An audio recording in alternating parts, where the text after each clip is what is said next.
Guys welcome to my Saturdays mini vlogs. ಇವತ್ತು ಬೆಳಿಗ್ಗೆ ಎದ್ದು ಮನೇಲಿ ಪೂಜೆ ಎಲ್ಲ ಕೂಡ ಮುಗಿಸಿ ಅದಾದಮೇಲೆ ಮನೆ ದೇವ್ರಿಗೆ ಹೋಗ್ಬಿಟ್ಟು ಪೂಜೆ ಮಾಡಿಸ್ಕೊಂಡ್ಬಂದೆ. As it was a 4th Saturday, ಕೊನೆ ಶನಿವಾರ ಅಂತ.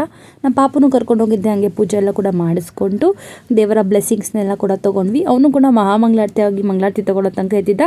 ಆಮೇಲೆ ಅವನು ಕೂಡ ಮಲ್ಕೊಂಡು ಹಂಗೆ ಮಲಗಿಸ್ಕೊಂಡು ದೇವ್ರ ದರ್ಶನ ಎಲ್ಲ ಕೂಡ ಮಾಡಿ ತೀರ್ಥ ಪ್ರಸಾದ ಎಲ್ಲ ಇಸ್ಕೊಂಡು ಮನೆಗೆ ಬಂದೆ. ಇದು ಮೆರವಣಿಗೆ ದೇವರು. ಮೆರವಣಿಗೆ ದೇವ್ರನ್ನೆಲ್ಲ ಕೂಡ ನಮಸ್ಕಾರ ಹಾಕ್ಕೊಂಡು ಬಂದಿದ್ದಾದಮೇಲೆ ಅವನು ಮನೇಲಿ ಮಲಗಿಸಿ ಪ್ರಸಾದ ಎಲ್ಲ ಕೂಡ ತಿಂದೆ. ಅಷ್ಟರಲ್ಲಿ 2:30 ಆಗಿತ್ತು. ಸ್ವಲ್ಪ ಹೊತ್ತು ರೆಸ್ಟ್ ಮಾಡಿ ಸಂಜೆ 4:30 5 o'clock ಹಂಗೆ ವಾಕಿಂಗ್ ಹೋಗ್ಬಿಟ್ಟು ಬಂದ್ವಿ. ಆ್ಯಂಡ್ ಬಂದಿದ್ದಾದಮೇಲೆ ನೆಕ್ಸ್ಟ್ ನಮ್ಮ ಮನೇಲಿ ಗೋಲ್ಗಪ್ಪ ಮಾಡಿದ್ವಿ. ಪಾನಿಪುರಿ ಮಾಡಬೇಕಂತ ಅನ್ಕೋತಾ ಇದ್ದೆ, ಮಾಡಿದ್ವಿ. ಅಷ್ಟರಲ್ಲಿ ನಮ್ಮ ಅಕ್ಕ ಶಾವಿಗೆ ಪಾಯಸ ಮಾಡಿದ್ಲು, ಅದನ್ನು ಕೂಡ ತಿಂದ್ವಿ. ಆ್ಯಂಡ್ ಇವಾಗ ನೋಡಿ ನಮ್ಮ ಅಕ್ಕನೂ ಮಗ ಆಟ ಆಡ್ತಿದ್ದಾರೆ. ಸೊ ಹಂಗೆ ಇವತ್ತಿನ ದಿನ ಮುಗಿಸಿದ್ವಿ ಅಂತಲೇ ಹೇಳ್ಬೋದು.